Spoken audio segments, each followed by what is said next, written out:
خانم ها و جنابان، ما موقع اصولی خود را در مسئله فلسطین تاکید میکنیم. بر آن نظریم که صلح پایدار در خاورمیانه تنها در اساس تطبیق قطعنامه‌های سازمان ملل و فرمول دو دولت امکان پذیر است.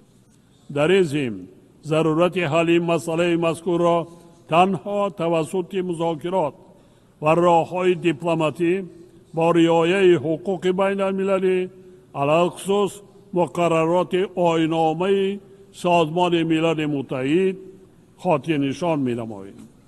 ما دعوت میکنیم که در غزه آتش بس استوار برقرار و دسترسی کمک بشردوستانه تامین کرده شود.